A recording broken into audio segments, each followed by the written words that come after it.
نام کے بعد کچھ نہیں لکھا، سیدھے لکھا جس کا نام محمد یا علی ہے وہ کسی چیز کا مختار نہیں۔ انگریز کو لکھا مالک بھی ہے، انگریز مختار بھی ہے، انگریز جو چاہے کرے، اور مدینے والے آقا نہ مالک ہے نہ مختار ہے نہ کچھ کر سکتے تھے۔ اب مجھے بتاؤ کہ جس کا کھاتا اسی کا گاتا ہے، ہم مدینے والے کا کھاتے ہیں تو مدینے والے کو مالک بھی کہتے ہیں، مختار بھی کہتے ہیں، اور تم نے انگریزوں کا کھایا ہے تو انگریزوں کو سرکار بھی کہتے ہو، انگریزوں کو مالک بھی کہتے ہو، انگریزوں کو مختار بھی کہتے ہو، انگریزوں کے لیے کہتے ہو جو چاہے کرے ہمیں کہنے دو، انگریزوں کی ملکیت تمہیں مبارک ہو، انگریزوں کی مختاری تمہیں مبارک ہو، ہم مدینے والی سرکار ہمیں۔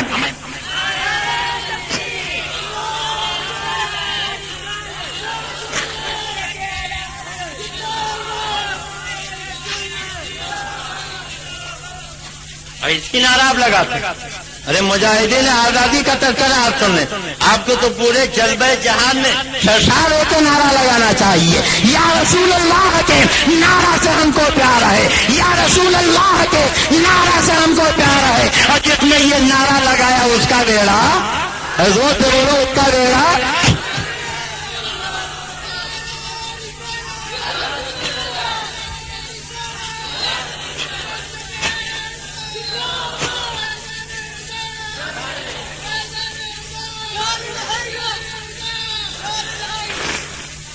کیا لکھا؟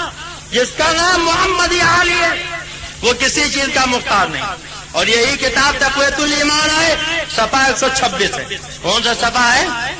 غور سے بولیے، 126 لکھتا ہے اسماعیل دہلوی، یہ ندوہ کے نصاب کی کتاب ہے۔ پوری ذمہ داری سے بول رہا ہوں، جانے کی ضرورت نہیں ہے، اگر ایک جملہ بھی غلط بولوں تو عبد المصطفیٰ کی کلائی تھام لو۔ میں آئینہ ہوں، دکھاؤں گا داغ چہرے کے، جسے خراب لگے سامنے سے ہٹ جائے اور کہنے دیجئے ڈوبتی ہوئی آنکھوں کو برا لگتا ہے سورج، ڈوبتی ہوئی آنکھوں کو برا لگتا ہے سورج، اور بیمار زبانوں کو برا لگتا ہے پانی۔ جسے ملیریا کا بخار ہو جائے بولو اسے پانی اچھا لگے گا، دودھ اچھا لگے گا، کہے گا آنکھ تو بڑا کڑوا، بولو کہے گا کہ نہیں؟ تو جس کے عقیدے میں بخار آ جائے، ایمان میں بخار آ جائے، اسے یہ باتیں اچھی لگیں گی۔ دیکھو کیا لکھا صفحہ 126 پر کہ سارا کاروبار جہان کا اللہ ہی کے چاہنے سے ہوتا ہے، رسول کے چاہنے سے کچھ نہیں ہوتا۔ معاذ اللہ، زور سے بولو معاذ اللہ، سارا مہینہ بولو معاذ اللہ۔ یہ دیکھو لکھا صاف صاف، رسول کے چاہنے سے کچھ نہیں ہوتا۔ اور تذکرۃ الرشید کے صفحہ کون سا صفحہ ہے؟ 80۔ کون سا صفحہ ہے؟ 80 پہ کیا لکھا کہ دیکھو یہ لکھتے ہیں کہ سرکار مالک ہے، اسے اختیار ہے جو چاہے کرے، رسول کے چاہنے سے کچھ نہیں ہوتا، اور انگریز جو چاہے کرے۔ معاذ اللہ، زور سے بولو معاذ اللہ، سارا مہینہ بولو معاذ اللہ۔ کہتے ہیں سرکار کے چاہنے سے کچھ نہیں ہوتا، انگریز جو چاہے کرے۔ میں نے کہا تھا 4 باتیں یاد رکھیے۔ کتنی باتیں؟ ایک تو یہ کہ انگریز کو سرکار کہا، نبی کے نام کے پہلے جناب تنگا لگایا۔ دوسرے یہ کہ نبی کے مالک ہونے کا اختیار کیا، اسی کتاب میں لکھا اللہ کے سوا کسی کو مالک نہ جانیو۔ اور دوسرے یہ کہ جس کا نام محمد یا علی وہ کسی چیز کا مختار نہیں، یعنی نبی کو لکھا مالک بھی نہیں، نبی کو لکھا مختار بھی نہیں، نبی کو سرکار جناب تک نہیں لکھا، تو نبی کے لیے سرکار بھی نہیں، نبی کے لیے جناب بھی نہیں، نبی کے لیے مالک بھی نہیں، نبی مختار بھی نہیں، اور لکھا رسول کے چاہنے سے کچھ نہیں ہوتا، مگر انگریز سرکار بھی ہے، انگریز مالک بھی ہے، انگریز مختار بھی ہے، انگریز جو چاہے وہ کرے۔ اب بول رہے مالے گاؤں والوں، اس سے زیادہ اور رسول دشمنی کی کوئی مثال ہوگی؟ بولو ہوگی؟ کہتے ہیں انگریز مالک ہے جو چاہے کرے، انگریز کو تو یہ اختیار، وہ چاہے سیاہ کرے یا سفید، چاہے وہ زندہ رکھے یا مارے، تو انگریز تو مالک بھی ہے، مختار بھی ہے، اور مدینے والے آقا کو کوئی اختیار نہیں۔ صاف صاف لکھ دیا رسول کے چاہنے سے کچھ نہیں ہوتا۔ ہمیں کہنے دیجیے، ہمارا عقیدہ تو یہ ہے، ہمارے امام نے ہم کو بس یہ دیا کہ ہمارے نبی وہ چاہتے ہی نہیں جو خدا نہ چاہے۔ ارے کہہ دو سبحان اللہ۔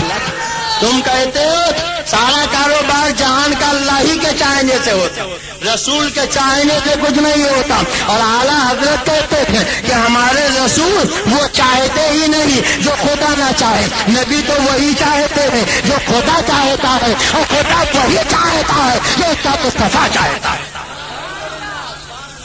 خدا کی رضا چاہتے ہیں دو عالم، اور خدا چاہتا ہے رضائے محمد۔ میں تو مالک ہی کہوں گا کہ مالک کے حبیب یعنی محبوب و مہم میں نہیں میرا پیارا۔ سنو، اللہ کے نبی وہ چاہتے ہی نہیں کہ ان کا خدا نہ چاہے۔ کیسے؟ اگر اجازت دیجیے تو بتا دوں۔ بولیے بتا دوں۔ سننا چاہتے؟ انہوں نے انگریز کو مالک مانا، انگریز کو مختار مانا، انگریز کو مانا کہ وہ جو چاہے کرے، مگر مدینے والے کے چاہنے سے کچھ نہیں ہوتا۔ اور چاہنے سے کیا ہوتا، کیسے ہوتا، کتنا ہوتا، اجازت دیجیے تو بتا دوں۔ سننا چاہتے؟ چلے تو نہیں جائیں گے؟ کتنے لوگ چلے جائیں گے؟ کوئی نہیں آئے گا۔ سنیں گے؟ اچھا ایک بات بتائیے، آپ کے مالیگاؤں کی مسجدوں میں اذان ہوتی ہے؟ سنیے آپ نے، فجر سے پہلے اذان ہوتی ہے، ظہر اثر مغرب عشاء سے پہلے؟ ارے بولیے، ہوتی ہے کہ نہیں ہوتی؟ بولو ہوتی ہے کہ نہیں؟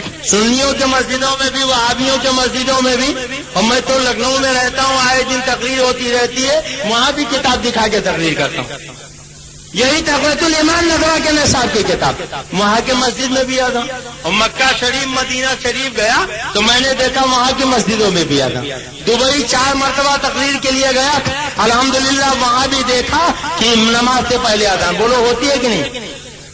فجر سے پہلے اذان، ظہر سے پہلے اذان، عصر سے پہلے اذان، مغرب سے پہلے اذان، عشاء سے پہلے اذان۔ ہر جگہ جہاں نماز، مسجد میں نماز سے پہلے اذان، بولو کیا ہے؟ تم کہتے ہو سب اللہ ہی کے چاہنے سے ہوتا، رسول کے چاہنے سے کچھ نہیں ہوتا، تو ذرا قرآن میں دکھاؤ کس پارے میں اللہ نے کہا فجر سے پہلے اذان دو، ظہر سے پہلے اذان دو، عصر سے پہلے اذان دو، مغرب سے پہلے اذان دو، عشاء سے پہلے اذان دو۔ قیامت آ جائے گی مگر پورے قرآن میں کہیں اذان نہیں دکھا سکتے، اللہ نے اذان کا حکم ہی نہیں دیا ہے۔ تم کہتے ہو سب اللہ کے چاہنے سے ہوتا ہے، رسول کے چاہنے سے کچھ نہیں ہوتا ہے، تو اذان دینا بند کرو، فجر کی اذان بند کرو، ظہر کی اذان بند کرو، عصر کی اذان بند کرو، مغرب کی اذان بند کرو، عشاء کی اذان بند کرو، اس لیے کہ اذان کا حکم اللہ نے نہیں دیا ہے۔ ہو سکتا ہے کل کوئی کہے اگر اللہ نے حکم نہیں دیا مگر رسول اللہ نے تو حکم دیا ہے، ہم کہیں گے تم نے کہا ہے رسول کے چاہنے سے کچھ نہیں ہوتا، تو اعلیٰ حضرت کے غلام اذان دے کے نماز پڑھے۔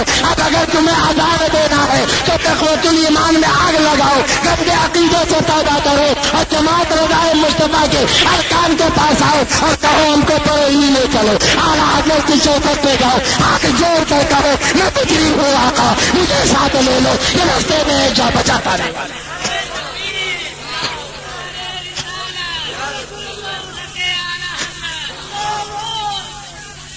اگر اذان دینا ہے تو اپنے گندے عقیدے سے توبہ کرنا پڑے گا، تقویت الایمان میں آگ لگانی پڑے گی، اعلیٰ حضرت کا مسئلہ قبول کرنا پڑے گا، ورنہ بولو اذان دینے کا حق ہے؟ بولیے ہے؟ اذان کا حکم کس نے دیا؟ رسول اللہ نے۔ بولو کس نے دیا؟ اذان کس کے چاہنے سے دی جاتی ہے؟ اور لکھتے ہیں رسول کے چاہنے سے کچھ نہیں ہوتا۔ اور ایک بات بتائیے، نماز آپ پڑھتے ہو؟ بولیے پڑھتے ہو؟ فجر میں کتنی رکعت، ظہر میں، مغرب میں، عشاء میں؟ تو اب ایک بات بتاؤ، کہیں قرآن میں اللہ نے کہا فجر میں 4 پڑھو، ظہر میں 12 پڑھو، عصر میں 8 پڑھو، مغرب میں 60 پڑھو، عشاء میں 17 پڑھو؟ پورے قرآن میں کہیں نہیں۔ اللہ نے کہہ دیا اقیموا الصلاۃ، نماز قائم کرو، وارکعوا مع الراکعین، رکوع کرنے والوں کے ساتھ جھک جاؤ، مگر اللہ نے یہ نہیں کہا فجر میں کتنی رکعت پڑھو، ظہر میں کتنی رکعت پڑھو، عصر مغرب عشاء میں کتنی رکعت پڑھو، کھڑے ہو تب کیا پڑھو، رکوع سجدے میں جاؤ تب کیا پڑھو۔ نماز کا یہ مکمل طریقہ اور نماز کی یہ مکمل ترتیب پورے قرآن میں تفصیل سے کہیں نہیں ہے۔ اللہ نے کہہ دیا نماز پڑھو، اے میرے مولا کیسے نماز پڑھے؟ تو نبی فرماتے تھے اللہ نے کہہ دیا نماز پڑھو، مگر نماز پڑھنا ہے تو صلی کما رأیتمونی وصلی، نماز ایسے پڑھو جیسے مجھے پڑھتا ہوا دیکھو، یعنی نہیں جیسے میں چاہوں ویسے پڑھو، جب میں چاہوں تب پڑھو، جتنا میں چاہوں اتنا پڑھو، جو میں چاہوں وہ پڑھو، اور جس طریقے سے میں چاہوں اس طریقے سے پڑھو۔ تم کہتے ہو رسول کے چاہنے سے کچھ نہیں ہوتا، قیامت آ جائے گی مگر تم رسول کی مرضی چھوڑ کر 2 رکعت نماز نہیں پڑھ سکتے۔ اب اگر نماز پڑھنا ہے تو نبی کے دامن میں پناہ لینی پڑے گی اور کہنا پڑے گا میں تکلیف ہوں آقا، مجھے ساتھ لے لو، یہ رستے میں جا بچا پانے والے۔ اچھا بات اور بتائیے، آپ کے مالیگاؤں کی مسجدوں میں جمعہ کی نماز میں خطبہ ہوتا ہے؟ سر نہ ہلائیے، زبان ہلائیے، ارے زور سے بولیے، کچھ آپ بھی تو بولیے۔ خطبہ ہوتا ہے اور عید بقرعید میں آپ سنتے ہو کہ بھاگ جاتے ہو؟ سننا واجب ہے، واجب ہے، سننا چاہیے۔ آپ سنتے ہو؟ بات بتاؤ، خطبہ کا حکم قرآن میں ہے؟ اللہ نے کہا ہے کہ جمعہ سے پہلے خطبہ دو، عید بقرعید کے بعد خطبہ دو۔ حضرت مفتی صاحب قبلہ سے پوچھیے تو فرمائیں گے خطبہ کا حکم اللہ نے نہیں دیا، ہاں البتہ اتنا ضرور قرآن میں ملتا ہے۔ ایک مرتبہ میرے سرکار خطبہ دے رہے تھے، کچھ لوگ اٹھ کے چلے گئے، قافلہ آیا تھا تو اللہ نے تنبیہ فرمائی کہ خطبہ چھوڑ کے مت جایا کرو۔ ہم کہیں گے میرے مولا جب تو نے خطبہ کا حکم ہی نہیں دیا ہے تو یہ لوگ اٹھ کے چلے گئے تھے، انہیں تنبیہ کیوں کی جا رہی ہے؟ تو جواب ملے گا اگرچہ میں نے حکم نہیں دیا مگر میرے محبوب نے تو حکم دیا ہے۔ جیسے میری بات نہ ماننے والا مجرم آئے کہیں کہ میرے نبی کی بات نہ مانے وہ بھی مجرم ہے۔ پتا چلا خطبہ کا حکم رسول اللہ نے دیا ہے مگر جن لوگوں نے نہیں سنا اللہ کی بارگاہ میں مجرم ہوئے، معذور ہوئے، گویا خدا نے ذہن دے دیا ہے اے میرے بندو، ارے جو میں چاہوں وہ بھی کرو اور جو میرا نبی چاہے وہ بھی کرو۔ اگر میرا چاہا نہ کرو گے تو مجرم ہو گے اور نبی کا چاہا نہ کرو گے تو بھی میری بارگاہ میں مجرم ہو۔ تو جو لوگ یہ کہتے ہیں نبی کے چاہنے سے کچھ نہیں ہوتا، بولو انہیں خطبہ دینا چاہیے۔ اب غیر مقلدوں سے کہو خطبہ بند کریں، وہابیوں سے کہو خطبہ بند کریں، دیوبندیوں سے کہو خطبہ بند کریں، جماعتیوں سے کہو خطبہ بند کریں، ندویوں سے کہو خطبہ بند کریں، اس لیے کہ تم نے کتاب میں لکھا رسول کے چاہنے سے کچھ نہیں ہوتا۔ اچھا ایک بات اور بتائیے، آپ کے مالیگاؤں میں لوگ موت ہوتی ہے، لوگ مرتے کہ نہیں مرتے؟ مالیگاؤں میں مرتے ہیں، مرتے ہیں؟ کیا صحیح کہہ رہے ہیں کہ غلط کہہ رہے ہیں؟ بولو مرتے ہیں، مرتے ہوئے آپ نے دیکھا ہے؟ اچھا خالی سنی مرتے ہیں کہ وہابی بھی مرتے ہیں؟ وہابی بھی مرتے ہیں۔ تو مرنے کے بعد کیا ہوتا ہے؟ 2 طریقے، ایک تو یہ کہ نہلایا جائے، دھلایا جائے، کفنایا جائے اور چارپائی پہ لٹایا جائے، پھولوں کے سیج میں بسا دیا جائے، اور ایک یہ کہ چٹھی پہ لٹا کے رسی سے جکڑ دیا جائے۔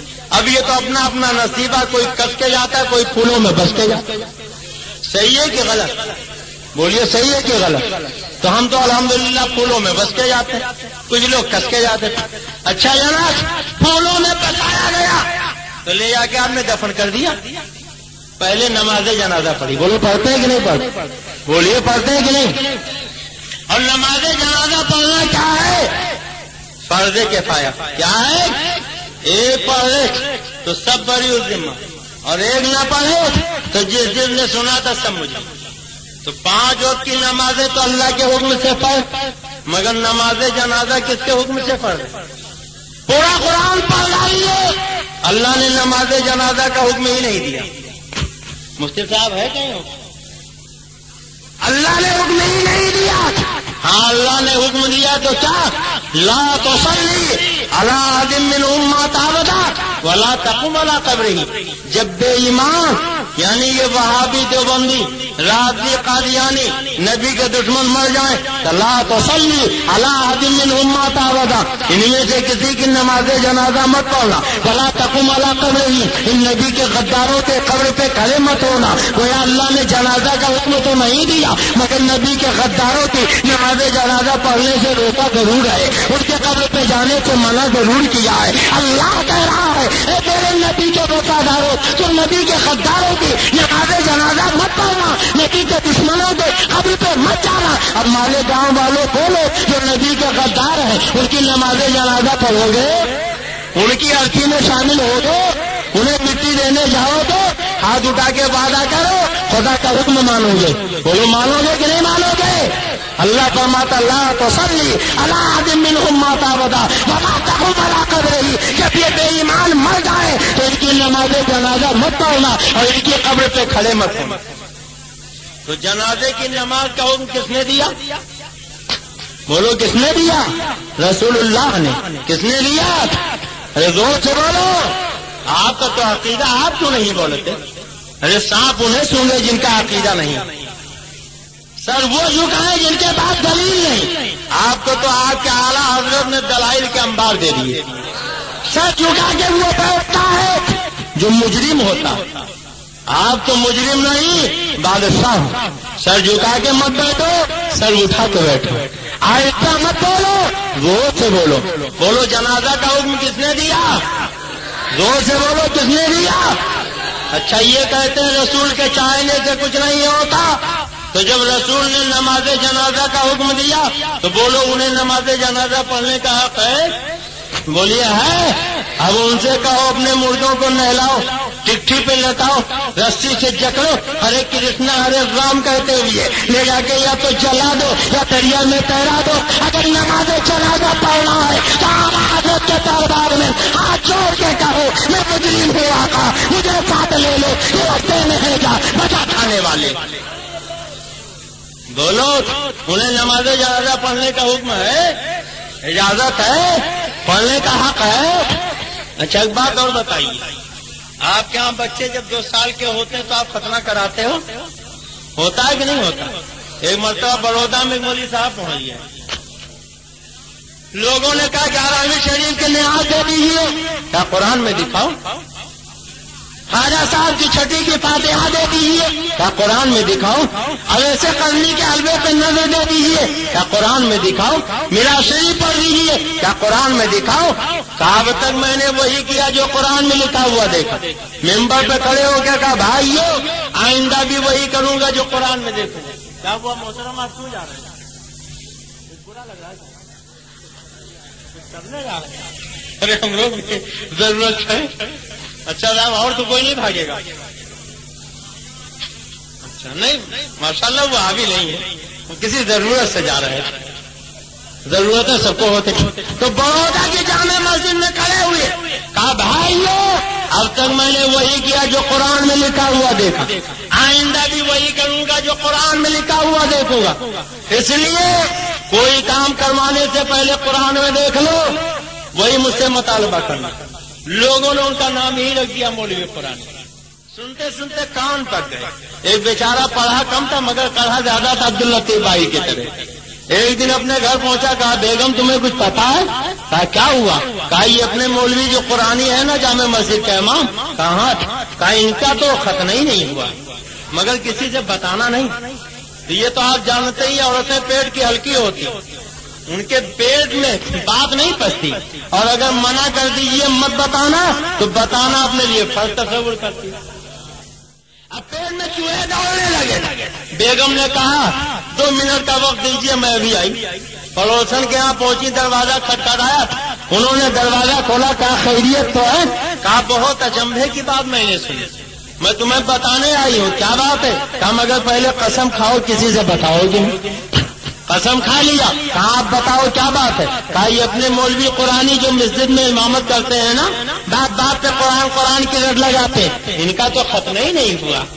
کہا واقعی؟ کہا سچ، بالکل صحیح کہہ رہے ہوں۔ اب ان کے پیٹ میں بھی چوہے دوڑنے لگے، انہوں نے بھی نقاب پہنا، اپنے پڑوسن کے یہاں پہنچ گئے۔ شدہ پورے بڑودہ میں خبر پھیل گئی۔ اب ایک عورت سے برداشت نہ ہوا، وہ مولوی قرآنی کے گھر پہنچ گئی۔ کہا بہن ایک بہت ضروری بات معلوم کرنے آئی ہوں، 2 منٹ کا وقت دیجیے۔ کمرے میں لے گئے، کیا پوچھنا ہے؟ کہا میں نے عجیب بات سنی، آپ کے مولوی قرآنی کی سنت نہیں ہوئی۔ آپ سے باہر ہو گئی، یہ کیا بدتمیزی ہے؟ کیسی بکواس کرے، کیسے تم نے کہہ دیا؟ ابھی اور پھول بک رہی تھی، کتنے میں ایک عورت اور آ گئی۔ کہا بہن ایک بہت ضروری بات معلوم کرنی، 2 منٹ کا وقت چاہیے۔ ایک کمرے میں لے گئی, پوچھو کیا پوچھنا چاہتے ہو؟ میں نے عجیب اچنبے کی بات سنی, آپ کے مولوی قرآنی کا ختنہ نہیں ہوا. اب تو پارا اور چڑھ گیا اور بگڑنے لگی. اتنے میں تیسری عورت آ گئی, اب تیسری کے بعد چوتھی آ گئی, چوتھی کے بعد پانچویں آ گئی. اب مولوی قرآنی کی بیوی غصے میں بھری ہوئی مولوی قرآنی کے پاس پہنچی. یہ سب کیا بدتمیزی ہے, کیسی بکواس کر رہی ہو, کیسے تم نے یہ سب کیا ہو رہا ہے؟ تو مولوی قرآنی نے کہا, کس نے کہا؟ پتا نہیں. اچھا ٹھہرو میں ابھی پتا لگاتا ہوں. وہ گھر سے نکلے, سوٹا ہاتھ میں لیا اور ٹہلتے ٹہلتے عبداللطیف بھائی کے گھر پہنچ گئے. ارے یہ خالی مثال میں ان کا نام لے رہا ہوں, حقیقت میں مت سمجھ جائیے گا. اس کڑے ہوئے برودا کے سنی کے گھر پہنچ گئے. کہنے لگے تم نے کیسے کہا کہ میرا ختنہ نہیں ہوا؟ آپ کو کیسے پتا چلا کہ میں نے ہی کہا؟ آپ بہانے مت کرو, میں کعبے کا خلاف پکڑ کے قسم کر دیتا ہوں کہ تمہارے سوا کسی نے نہیں کہا. اور نبی کے بارے میں تو کہتے ہو غیب کا علم ہے, تو تمہیں غیب کا علم کیسے ہو گیا؟ یہ سب کچھ نہیں, تمہارے سوا کسی نے نہیں کہا. کیسے تم نے کہا؟ آپ ہی نے تو ممبر پہ کھڑے ہو کے کہا تھا. میں نے اب تک وہی کیا جو قرآن میں لکھا ہوا دیکھا, آئندہ بھی وہی کروں گا جو قرآن میں لکھا ہوا دیکھوں گا. کہا کہ میں نے قرآن اٹھایا اور پورا قرآن پڑھ ڈالا. اللہ نے کہیں کہا ہی نہیں کہ ختنہ کراؤ. تو میں نے سوچا اتنے بڑے مولوی ہو کر اتنا بڑا جھوٹ کیسے بولے گے؟ جب اللہ نے نہیں کہا ختنہ کراؤ تو آپ نے ختنہ نہیں کرایا ہوگا. اب یہ جھوٹ کیسے ہو گیا؟ میں نے غلط کیسے کر دیا؟ اب مولوی قرآن سب پکڑ کے بیٹھ گئے. کہنے لگے اب بات سمجھ میں آئی, اگر قرآن میں ہم کو دلیل نہ ملے تو حدیثوں میں دلیل تلاش کرنا چاہیے, اس کو چھوڑ نہیں دینا چاہیے. اب ان وہابیوں سے کہو تم کہتے ہو رسول کے چاہنے سے کچھ نہیں ہوتا, تو اللہ نے ختنہ کا حکم ہی نہیں دیا ہے. اب اپنے بچوں کا ختنہ کرانا بند کرو. اگر ختنہ کرانا ہے تو اعلیٰ حضرت کی بارگاہ میں جانا پڑے گا اور اعلیٰ حضرت کی چوکھٹ پکڑ کے لوگوں کے کہنا پڑے گا میں مجرم ہوں آقا, مجھے ساتھ لے لو, یہ رستے میں ہے جا بجا کرنے والی. تو بولو, اذان دی جاتی ہے رسول کے چاہنے سے. کس کے چاہنے سے؟ نماز کا مکمل طریقہ رسول نے دیا, خطبہ کا حکم اللہ کے نبی نے دیا, نماز جنازہ کا حکم اللہ کے نبی نے دیا, ختنہ کا حکم اللہ کے نبی نے دیا. اب جن کا یہ عقیدہ ہے کہ رسول کے چاہنے سے کچھ نہیں ہوتا, انہیں چاہیے اپنی مسجدوں میں اذان بند کریں, نماز پڑھنا بند کریں, اذان خطبہ دینا بند کریں, ختنہ کرانا بند کریں, نماز جنازہ پڑھنا بند کریں. اور اگر نہیں بند کرنا ہے تو تقویت الایمان کو ہمارے گاؤں کے چوراہے پر رکھ کے آگ لگاتے اور یہ اعلان کر دیں ہم تقویت الایمان کو چلاتے ہیں, گندے عقیدے سے توبہ کرتے ہیں, کفری باتوں سے رجوع کا توبہ کرتے ہیں اور اعلیٰ حضرت کا مسئلہ قبول کرتے ہیں, اور یہ اعلان کر دیں میں مجرم ہوں آقا, مجھے ساتھ لے لو, یہ رستے میں ہے جا بجا کرنے والا. مالک بھی ہے, مختار بھی ہے, جو چاہے کرے, اور رسول کے چاہنے سے کچھ نہیں ہوتا. معاذ اللہ, جو بولو معاذ اللہ. اب رسول کے چاہنے سے کیا ہوتا, کیسے ہوتا, کتنا ہوتا؟ اجازت دیجیے ایک حدیث سنا دوں, ایمان تازہ ہو جائے. سننا چاہتے خصائص کبریٰ علامہ جلال الدین سیوطی فرماتے ہیں جنگ تبوک کے موقع پہ کھانا ختم ہو گیا, صحابہ بھوک سے پریشان بارگاہ مصطفیٰ میں پہنچے, یا رسول اللہ بھوک لگی. تو آقا یہ نہیں کہتے اللہ سے جا کے مانگے, میرے چاہنے سے کچھ نہیں ہوگا. فرماتے بھوک لگی, کہاں ہاتھ, کہا بلال توشہ دان جھاڑو, شاید کھانے کا کچھ سامان نکلے. حضرت بلال نے توشہ دان جھاڑا تو 7 کھجوریں نکلی. کتنی کھجوریں نکلی؟ زور سے بولو کتنی نکلی؟ سرکار نے دسترخوان بچھوا دیا. گویا نبی کی سنت ہے, کچھ کھانا چاہو تو دسترخوان بچھا لو. کیا کرو؟ زور سے بولو کیا کرو؟ اور یہ دسترخوان کیسے رنگ کا ہونا چاہیے؟ لال رنگ. اور سنو, اگر دسترخوان پہ کھانے کا کوئی دانہ گر جائے, کوئی ذرہ گر جائے تو اسے پڑا نہ رہنے دیں. آقا فرماتے اسے چن چن کے کھا لو. پلیٹ میں رہ جائے تو پوچھ پوچھ کے چاٹ لو, انگلی میں رہ جائے تو خود چاٹ لو, یا کسی حصے کو چٹا لو جو چٹانا معیوب نہ سمجھے. آقا فرماتے تمہیں کیا پتا کھانے کی برکت اللہ نے کس دانے میں رکھی, کس ذرے میں رکھی. ہو سکتا ہے جو برکت والا ذرہ تھا وہی دسترخوان پہ رہ گیا ہو, وہی پلیٹ میں رہ گیا ہو, اور تم نے چھوڑ دیا تو تمہارے گھر سے رزق کی برکت چلی جائے گی. سبحان اللہ, جو تو کہہ دو سبحان اللہ. اچھا ایک بات بتاؤ, آپ میں سے کوئی کوڑی بننا چاہتا؟ خدا نہ کرے کوڑی بنے نبی کے دشمن، رسول کے غدار، آپ کیوں کوڑی بنے؟ اگر اجازت دیجیے تو ایسا فارمولہ بتا دوں کہ آپ کبھی کوڑی بنے ہی نہیں. بولیے جاننا چاہتے ہیں؟ بزرگوں نے فرمایا کہ دسترخوان پہ کھانے کے جو دانے گر جاتے ہیں اگر انہیں چن چن کے کھا لیا جائے تو کبھی کوڑے کی بیماری ہوتی ہی نہیں. سبحان اللہ، زور سے کہہ دو سبحان اللہ، سب مل کے کہہ دو سبحان اللہ. ہماری ماں تمہاری ماں حضرت عائشہ کہتی ہے ایک مرتبہ سرکار گھر میں تشریف لائے، دیکھا ایک روٹی کا ٹکڑا پڑا، سرکار نے اٹھایا، صاف کیا، اسے کھا لیا. فرمایا اے عائشہ کھانے کا احترام کیا کرو، تمہیں کیا پتا اللہ نے کھانے کی برکت کی چیزیں میں رکھی ہے، یہ دل سے جس سے روح جاتی ہے دوبارہ پلٹ کے نہیں آتی. میرے عزیزوں اب میں آپ کو بتاؤں شریعت کا مسئلہ ہے. کسی کے دسترخوان پہ جاؤ تو اگر پیالے میں سالن بچ جائے جب تک میزبان اجازت نہ دے اسے پی نہیں سکتے، اس لیے کہ ہو سکتا میزبان نے تھوڑا سالن بنایا ہو، آپ پی لیں تو بعد میں کھانے والوں کو سوکھا چاول کھانا پڑے، سوکھی روٹی کھانا پڑے اور میزبان کو رسوائی کا سامنا کرنا پڑے. اسلام کسی کو رسوا دیکھنا گوارا نہیں کرتا، اس لیے شریعت کا قانون یہ ہے اگر کسی کے دسترخوان پہ کھانا ہے تو خود کھاؤ، کسی دوسرے کو نہیں بٹھا سکتے، جو سالن بچ جائے اسے پی نہیں سکتے. مگر آج ہوتا کیا، جب دعوت ولیمہ میں ہم جاتے ہیں تو جب دسترخوان پہ بیٹھتے ہیں جیسے ہی قورمے کی خواب آتی ہے تو اپنے سامنے کھینچ لیتے ہیں ساری اچھی اچھی روٹیاں اپنی پلیٹ میں، اور جب خالی ہڈی رہ گئی تو عبداللطیف بھائی کی طرف بڑھا دیا، بھائی جان آپ بھی لیجیے، آپ تو کچھ لے ہی نہیں رہے. جب بریانی آئی تو مرغ کی ساری ٹانگیں اپنے پلیٹ میں، اور جب خالی ہڈی رہ گئی تو بڑے محبت سے کہا صوفی صاحب آپ بھی لیجیے، آپ تو کچھ لے ہی نہیں رہے. بولیے ہوتا کہ نہیں؟ ارے جب سو بات آپ بغیر اجازت نہیں پی سکتے تو ساری ٹانگیں اور ساری بوٹیاں آپ اپنی پلیٹ میں رکھ سکتے ہیں. جتنا کھانے کا معمول ہے اتنا ہی رکھنا چاہیے، زیادہ نہیں رکھنا چاہیے. اور آج سب سے بڑا معزز وہ سمجھا جاتا جو اپنے دسترخوان پہ زیادہ مقدار میں بوٹیاں پھینکے، آدھا نوچ کے کھاتے اور آدھا پھینک دیتے.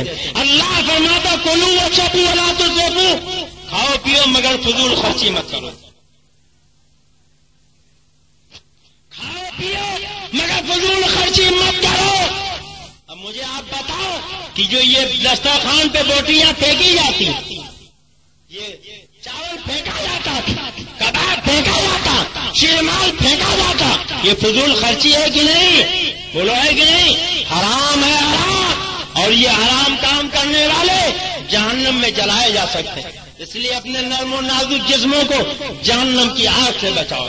میں یہ کہہ رہا تھا اللہ کے نبی نے بلال سے فرمایا توشا دان جھاڑو، انہوں نے جھاڑا، کتنی کھجوریں نکلی بھول گئے آپ، کتنی نکلی؟ اور یہ بائیں والے بھی سن رہے کہ نہیں سن رہے؟ کتنی کھجوریں نکلی؟ آپ لوگ بھی بول دیجیے کتنی نکلی. اب کیا کریں بیچارے منتظمین نے بیٹھنے کا انتظام ہی نہیں کیا تو کھڑے ہو کے سن رہے تھے. بھائی جن کا جتنا انتظام تھا انہوں نے کر دیا، معاف کیجیے گا، مگر بڑی محبت سے لوگ سن رہے ہیں اس لیے جی چاہتا ہے سناتا جاؤں. تو کتنی کھجوریں نکلی؟ سرکار نے سامنے رکھوایا، اس پہ ہاتھ رکھا اور کچھ پڑھا. سبحان اللہ، زور سے کہہ دو سبحان اللہ، ارے زور سے کہہ دو سبحان اللہ. سامنے رکھا پڑھا. آج وہاں بھی کیا کہتا ہے غوث پاک کی نیاز حرام، خواجہ صاحب کی چھٹی حرام، حلوہ حرام. ہم نے پوچھا کیوں حرام؟ کا سامنے رکھ کے پڑھا جاتا ہے اور جو چیز سامنے رکھ کے پڑھی جائے وہ حرام ہو جاتی ہے. بولو آپ نے سنا کہ نہیں سنا؟ ارے بولیے سنا کہ نہیں سنا؟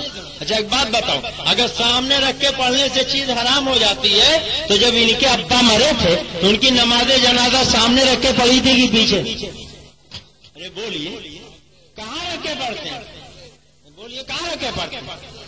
تو اگر سامنے رکھ کے پڑھنے سے غوث کی نیاز حرام ہو گئی، خواجہ کا تبرک حرام ہو گیا، امام حسین کا کھچڑا حرام ہو گیا، تو تمہارے ابا کیا ہو گئے؟ بولیے کیا ہو گئے؟ میں نہیں کہتا، آپ ہی بول رہے. بولو کیا ہو گئے؟ کہتے ہیں حضرت کی عبد المصطفیٰ جہاں جاتا گالی بکتا. میں نے کہا کیا گالی بکتا ہوں؟ کہا خبیث کہتے ہیں، مردود کہتے ہیں، شیطان کہتے ہیں، یہ گالی نہیں؟ تو میں نے کہا اچھا آپ قرآن پڑھتے ہیں؟ کہا پڑھتا ہوں۔ میں نے کہا کیا پڑھتے ہیں؟ کہا جب قرآن اٹھاتا ہوں تو پہلے پڑھتا ہوں اعوذ باللہ من الشیطان الرجیم، پھر پڑھتا ہوں بسم اللہ الرحمن الرحیم۔ میں نے کہا ترجمہ کیا ہے؟ کہ اللہ کی پناہ مانگتا ہوں میں شیطان مردود سے۔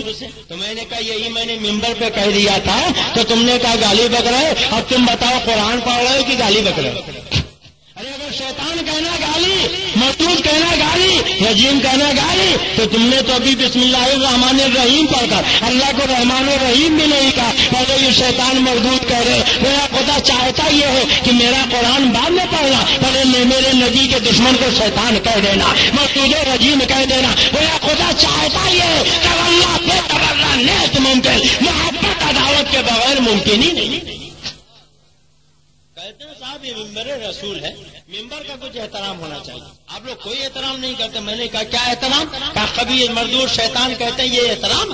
تو میں نے کہا اچھا نماز پڑھتے ہو تو کیا پڑھتے ہو؟ اعوذ باللہ من الشیطان الرجیم، پھر بسم اللہ الرحمن الرحیم، پھر الحمدللہ رب العالمین۔ میں نے کہا ارے پہلے تم نے نماز میں نیت باندھی ہے تو نبی کے دشمن کو شیطان اور مردود کہہ کے گالی بک دی۔ میرا خدا نے یہ ذہن دے دیا کہ بسم اللہ پڑھ کے مجھ کو رحمان الرحیم بعد میں کہنا، الحمد شریف پڑھ کے میری حمد و ثنا بعد میں بیان کرنا، پہلے میرے نبی کے دشمن کو شیطان کہہ دینا، میرے نبی کے دشمن کو رجیم کہہ دینا۔ جب نبی کے دشمن کو برا کہہ دو گے، شیطان و مردود کہہ دو گے، تب رحمان کہو گے میں قبول کروں گا، رحیم کرو گے میں قبول کروں گا، حمد و ثنا بیان کرو گے قبول کروں گا۔ اور اگر نبی کے دشمن کو برا نہ کہا تو سب قبول کر دے گا۔ اگر اپنی عبادت قبول کروانا ہے تو پہلے نبی کے دشمن کو برا کرو۔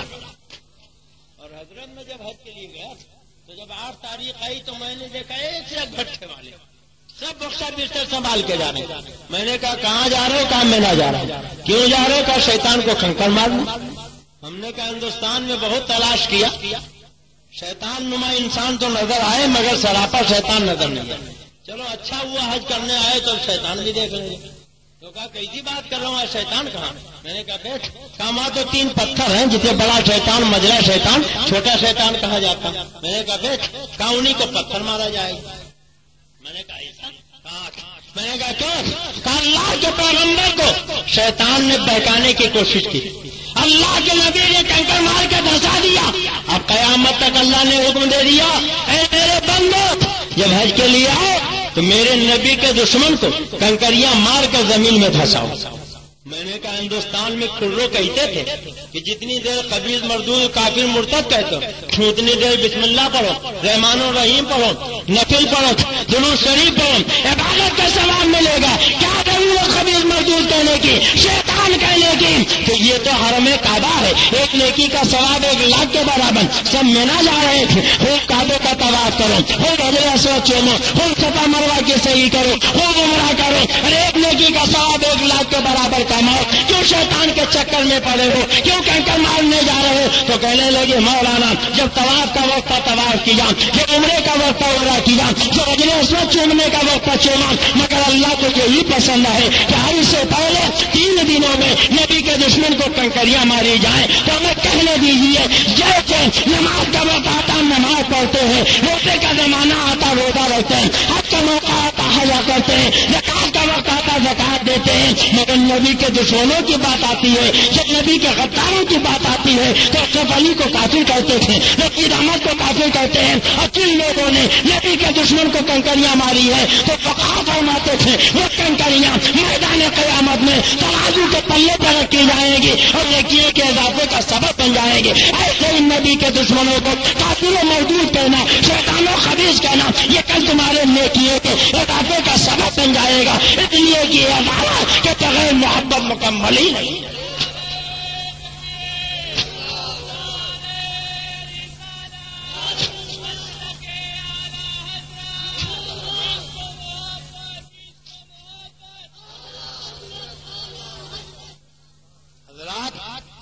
پرچے پر پرچہ آ رہا ہے، عنوان پر عنوان ملتا جا رہا ہے اور بات بڑھتی چلی جا رہی ہے۔ کہتے کیا ہے؟ کسی کو برا نہیں کہنا چاہیے، صحیح کہتے ہیں اللہ تعالیٰ اپنے بندوں کے چھپاتا، ہم بھی کہتے چھپاتا۔ سلسلے قادریہ رضویہ کے امام حضرت سیدی سختی رحمت اللہ علیہ چلے جا رہے تھے، دیکھا ایک شرابی شراب کے نشے میں دودھ پڑا، اللہ اللہ کہہ رہا تھا، اٹھا کے بیٹھایا، کلی کرائی، چلے گئے۔ جب اسے ہوش آیا تو پوچھا، اے لوگوں، میں تو شراب کے نشے میں تھا، میرا منہ کس نے دھلایا، کلی کس نے کرائی؟ کہا تو میں نہیں معلوم، سری سختی نے تیرا منہ دھلایا، اللہ کے ولی نے تیرا منہ پاک کیا۔ کہاں پوچھا؟ اتنے بڑے ولی نے میرا منہ پاک کیا، اب شراب کو کبھی ہونٹوں سے نہیں لگاؤں گا، توبہ کر لیا۔ اور جب رات کا پچھلا پہر آیا تو تہجد کی نماز پڑھنے مسجد میں پہنچ گئے۔ مسجد میں پہنچے، حضرت سری سختی بھی پہنچے، دیکھا تو عرض کیا، میرے مولا یہ تو شرابی تھا، نمازی کیسے بن گیا؟ جواب ملا ہے سری سختی، تمہاری خیرت کو گوارا نہ ہوا کہ ناپاک منہ سے میرا پاک نام لے، تو میری محبت کو گوارا نہ ہوا کہ جس کا منہ تم نے پاک کر دیا دوبارہ کبھی ناپاک ہو۔ تم نے میری محبت میں اس کا منہ پاک کیا تھا، میں نے تمہاری محبت میں اس کا دل پاک کر دیا۔ حضرت سری سختی رحمت اللہ علیہ اب اس شرابی کی طرف متوجہ ہوئے، میاں تم تو شرابی تھے، نمازی کیسے بن گئے؟ اس نے کہا، حضور والا جب میرے خدا نے آپ کو سب کچھ بتا دیا تو آپ مجھ سے کیوں پوچھ رہے ہیں؟ زور سے کہہ دو سبحان اللہ، سب مل کے کہہ دو سبحان اللہ۔ کتنا کریم ہے وہ مولا۔ شرابی تھا، ابھی توبہ کیا اور اللہ نے اس مرضی پہ فائز کر دیا کہ ایک ولی اور خدا میں جو راز و نیاز ہو رہا اسے پتا چلا۔ کیسا رحیم ہے وہ مولا، کیسا کریم ہے وہ مولا۔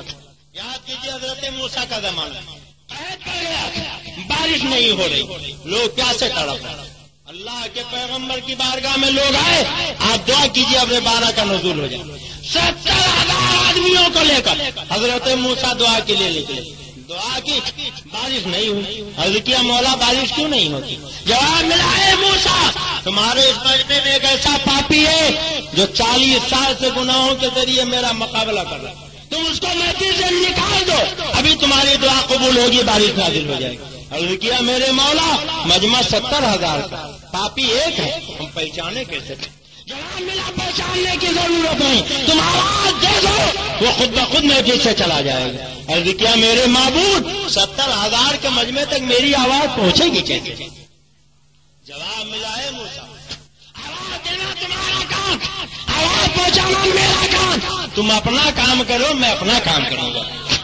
حضرت موسیٰ نے کہا، اے پاپی تو 40 سال سے گناہوں کے ذریعے خدا کا مقابلہ کر رہا، تیرے گناہوں کی نحوست سے اللہ نے بارش روک دی، میں پھر سے نکلا تاکہ بارش نازل ہو جائے۔ سب نے سنا، اس پاپی نے بھی سنا، آگے دیکھا، پیچھے دیکھا، دائیں دیکھا، بائیں دیکھا، شاید کوئی نکل رہا تھا، کوئی نہیں نکل رہا تھا۔ سمجھ گیا ہو نہ ہو وہ پاپی میں ہی ہوں، لاؤ میں پھر سے نکل جاؤں تاکہ اللہ دعا قبول کر لے اور بارش نازل ہو جائے۔ مگر جیسے ہی نکلنا چاہا، بڑے میاں کو جگائیے، بڑی مستی سے 1000 سے زائد کلومیٹر کا سفر کر کے میں آیا اور نیند آپ کو آ رہی، ہماری طرف دیکھیے جب عمر کا تقاضا ہے، ایک سے 5 سے زیادہ بوڑھے لوگ یہاں جاگ رہے ہیں، بلکہ بوڑھوں میں جوانی آ گئی اور آپ سو رہے ہیں۔ اللہ کے پیغمبر حضرت موسیٰ نے کہا، مولا کوئی تو نکلا نہیں۔ اس پاپی نے جب سنا تو اس نے کہا، میرے مولا آج اگر تم میری لاج رکھے تو سچے دل سے توبہ کرتا ہوں، کبھی تیری نافرمانی نہیں کروں گا۔ اتنا کہنا تھا کہ صاف و شفاف آسمان پہ بادل چھایا، بارش شروع ہوئی اور پوری زمین جلتھل ہو گئی۔ حضرت موسیٰ نے کہا، مولا ابھی تو محفل سے کوئی نکلا بھی نہیں، بارش کیسے ہو گئی؟ جواب ملا ہے، موسیٰ جس کی وجہ سے بارش رکی تھی اسی کی دعا سے تو بارش ہو گئی۔ میرے مولا یہ کیسے؟ کہا، جب تک پاپ کر رہا تھا میں نے بارش روک دی تھی اور جب توبہ کیا میں نے بارش نازل کر دی۔ کتنا کریم ہے وہ مولا، کیسا رحیم ہے وہ مولا۔ حضرت موسیٰ نے کہا، مولا ذرا ہم پہچان تو لیں وہ پاپی کون ہے جو 40 سال سے گناہوں کے ذریعے تیرا مقابلہ کر رہا تھا؟ تو ندائی کہ موسیٰ جب پاک کر رہا تھا، 40 سال سے گناہ کر رہا تھا، ایک لمحے کے لیے توبہ کیا، میں نے اس کی لاج رکھی، بارش نازل کر دیا، میں نے اس کو رسوا نہ کیا، تو توبہ کر چکا ہے، اب میں اسے رسوا کیسے کروں گا؟ کتنا کریم ہے وہ مولا، کیسا رحیم ہے وہ مولا، کس قدر ستار ہے وہ مولا، اپنے بندوں کا ایک چھپاتا، بولو چھپاتا کہ نہیں چھپاتا؟ سب کے ایک چھپاتا ہے۔ مگر یاد رکھو عرب کا ایک گنڈا تھا جسے دنیا ولید ابن مغیرہ کے نام سے یاد کرتی، ایک مرتبہ اس نے ہمارے تمہارے آقا کو مجنو کہہ دیا، معاذ اللہ، زور سے بولو معاذ اللہ۔ اور جب اس نے مجنو کہا تو اللہ کی غیرت کو جلا لایا، سورہ نون والقلم نازل کیا، ایک نہیں 10 عیب گنائے۔ بولو کتنے عیب گنائے؟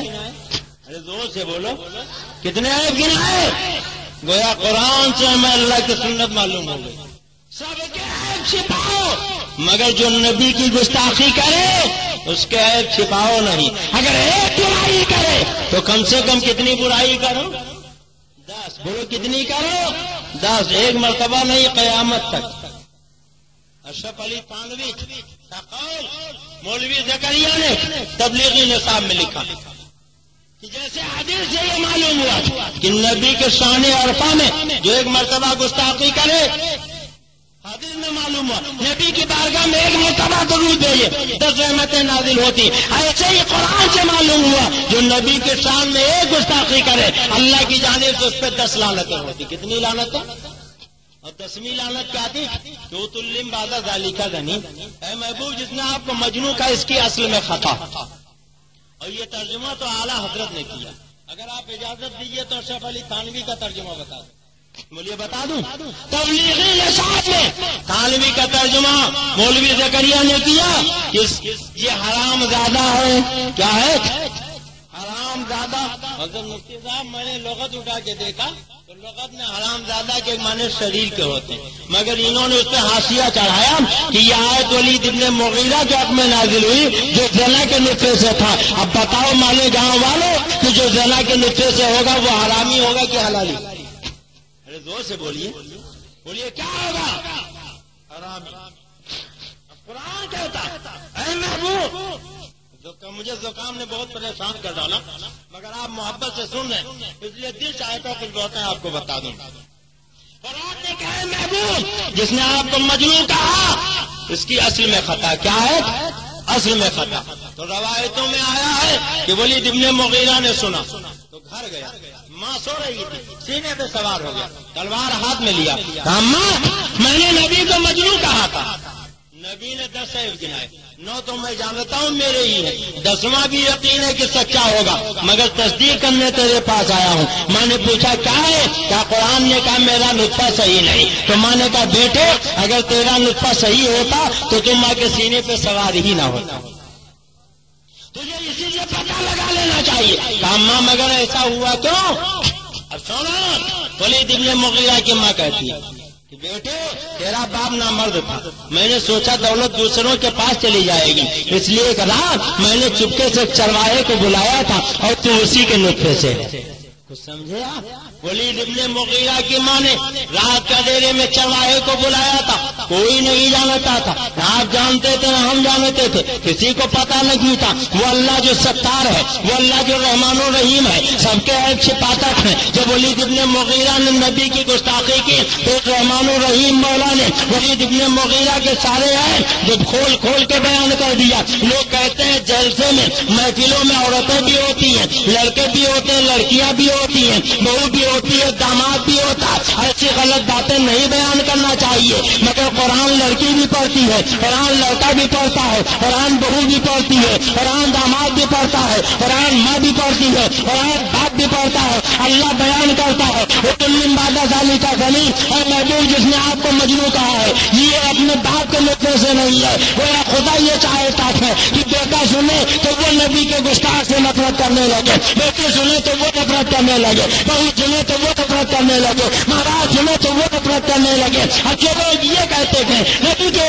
کسی کو برا نہیں کرنا چاہیے، میں اس سے پوچھنا چاہتا ہوں کہا قرآن نہیں پڑھتے ہو؟ ارے ضرور قرآن پڑھتے ہو، پورے سال قرآن نہ پڑھو، مگر جب رمضان کا مہینہ آئے گا دن میں روزہ رہنے کے بعد تراویح کی نماز پڑھنے کھڑے ہو گئے تو یہ دیکھو مسجد کی محراب ہے، ایک امام کھڑا ہوا تھا، اگر امام نے یہ سوچا کہ زاہد میں نبی کے دشمن کو حرامی کہا گیا، ہم اگر پڑھیں گے تو ہمارے گاؤں والے کہیں گے وہ مسجد میں گالی بک رہا، لاؤ زاہد چھوڑو گے، تو سارے حدیث لقما دیں گے. حدیث صاحب یہ شاید میں نبی کے دشمن کے نقطے کی برائی بیان کی گئی ہے. آپ پڑھیے ورنہ قرآن مکمل نہیں ہوگا. اب ہمیں کہنے دیجیے جن پر روزہ رہنے کے بعد مسجد کی محراب میں نماز کی نیت میں نماز کی حالت میں نیت باندھ کر امام کھڑا ہے اور نبی کے دشمن کو اتلم بادہ ذالی کا ظلم کہہ کر حرامی کہہ رہا ہے. ایسے کہانی نہیں, خدا کی عبادت ہو رہی ہے. میرا خدا نے ذہن دے دیا ہے جو سب کے ہے چھپاؤ مگر جو نبی کی گستاخی کرے اسے نماز میں برا کرو.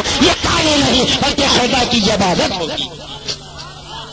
اور حضرات آپ سنو, ولید ابن مغیرہ نے ماں سے پوچھا تھا.